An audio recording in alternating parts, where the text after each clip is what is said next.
حضرت سعد ابن ابی وقاص رضی اللہ تعالی عنہ جنگ قادسیہ میں سپہ سالار تھے، اور ایک اور صحابی جنہوں نے اپنی غفلت کے سبب اور ان سے کوتاہی اور غفلت ہوئی کہ انہوں نے شراب پی لی، اور بہت بڑے جنگجو صحابی تھے اور ان کی بہادری کے چرچے ہر سو پھیلے ہوئے تھے۔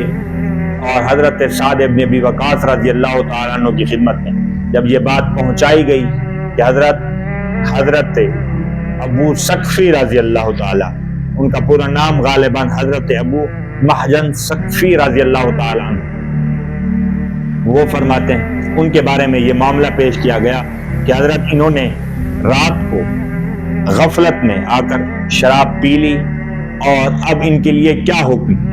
حضرت سعد ابن ابی وقاص رضی اللہ تعالی عنہ فوراً اعلان جاری فرمایا کہ اسے جنگ سے واپس بلا لیا جائے، گویا اسے صفوں سے نکال دیا جائے، اسے ایک خیمے میں قید کر دیا جائے، جنگ سے جب واپسی ہوگی تو اس کا فیصلہ کیا جائے گا۔ تو چند ساتھیوں نے مشورہ دیا کہ حضرت اب اس نے غلطی اور غفلت تو کر لی، لیکن دلیر ہے، نڈر ہے اور بہادری کا پیکر ہے، اگر یہ جنگ میں جائے گا تو ہمیں نقصان کم ہوگا، اسے جانے دیا جائے، واپسی پر اگر یہ زندہ بچ گیا، شہید نہ ہوا، زندہ بچ گیا، تو پھر ہم اس کا فیصلہ کریں۔ حضرت سعد ابن ابی وقاص جلال میں آ گئے اور ارشاد فرمایا کہ اے میرے دوستو، اے میرے ساتھیو، اے حضور انور صلی اللہ علیہ وسلم کے صحابہ کی جماعت، یہ تم نے کب سے لوگوں پر بھروسہ کرنا شروع کر دیا ہے؟ تمہیں یہ معاملہ کب سے دکھائی دینے لگا کہ مومن کی شان یہ ہے کہ مومن کبھی نہ ہتھیار پر بھروسہ کرتا ہے، نہ اپنی زور بازو پر بھروسہ کرتا ہے، نہ زور بازو پر اسے بھروسہ ہے، نہ اسے ہتھیاروں پر بھروسہ ہے۔ کیا تم نہیں دیکھتے کہ ایک طرف 1000 کا لشکر اور دوسری طرف فقط 313 لوگ؟ اگر بازوؤں پر اعتماد ہوتا، اگر ہتھیاروں پر مسلمان بھروسہ کرتا تو پھر وہ جنگ جتنی مشکل ہو جاتی۔ تو ارشاد فرمایا کہ نہیں، حکم ایک ہی ہے کہ اسے دوبارہ زنجیروں میں جکڑ دیا جائے۔ تو حضرت سعد ابن ابی وقاص رضی اللہ تعالی عنہ کے خیمے کے قریب ہی ایک خیمے میں انہیں زنجیروں سے جکڑ دیا گیا، اور جنگ کے لیے صف بندی ہوئی اور جنگ کا آغاز ہو گیا۔ حضرت ابو محجن سقفی رضی اللہ تعالی عنہ بھی خیمے سے جنگ کا میدان دیکھ رہے۔ کیا دیکھتے ہیں کہ کافر مسلمانوں پر غلبہ پا رہے، مسلمان مغلوب ہو رہے اور مسلمان بہت زیادہ تعداد میں شہید ہو رہے۔ حضرت سعد ابن ابی وقاص رضی اللہ تعالی عنہ کی اہلیہ نے اسی جنگ کے دوران اپنے خیمے کے قریب سے کسی کے رونے کی، سسکیوں کی آواز سنی۔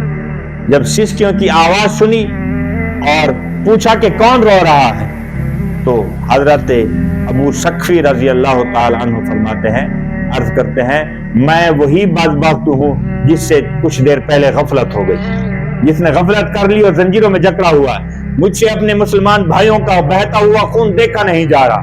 میں آپ کے حضور ان بھری آنکھوں سے، آنسوؤں سے التجا کرتا ہوں کہ کرم نوازی فرماؤ، مجھے چھوڑ دے، مجھے آزاد کر دیا جائے۔ اگر میں زندہ بچ گیا تو اللہ پاک کی عزت کی قسم میں واپس آ کر خود کو زنجیروں میں دوبارہ جکڑ لوں گا۔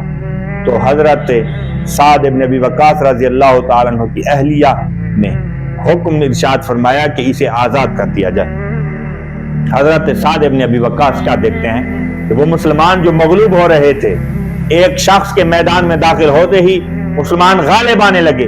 وہ کون شخص ہے بہادری کے ساتھ لڑتا ہوا؟ ایسا ایک شخص کہ جو تلوار اٹھاتا ہے اور کافروں کی گردنیں الگ ہوتی چلی جاتی ہیں، اور دھر جو ہے وہ گردن سے جدا ہو رہے ہیں، تن سے جدا ہو رہے ہیں سر۔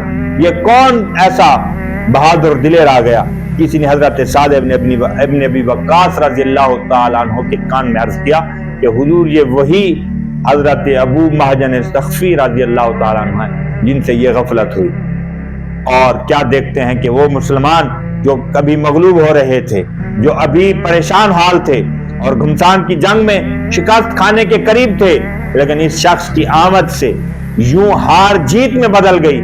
وہ جو غالب آ رہے تھے وہ مغلوب ہو گئے، اور سب کی گردنوں کو کاٹ کر بالآخر فتح یاب ہو کر واپس آئے، اور آ کر اسی طرح اپنے جسم کو، اپنے بازوؤں کو زنجیروں میں جکڑ لیا۔ حضرت سعد ابن ابی وقاص رضی اللہ تعالی عنہ واپس آئے اور ان پر کرم نوازی فرماتے ہوئے ان کے سر کو بوسہ دیا اور اظہار محبت فرماتے ہوئے ان کا شکریہ ادا کیا، اور خالق کائنات کے حضور ان کے لیے دعائے مغفرت کے لیے وسیلہ پیش کیا، اور خالق کائنات جل جلالہ و عم نوالہ ایسے نیک شخصیات کے سبب ہم سب پر کرم نوازی فرماتے ہوئے اس نے ہمیں نعمت ایمان سے سرفراز فرمایا ہے، ہمیں اسی پر ثابت قدم رکھے۔ آمین وآخر دعواہم الحمدللہ۔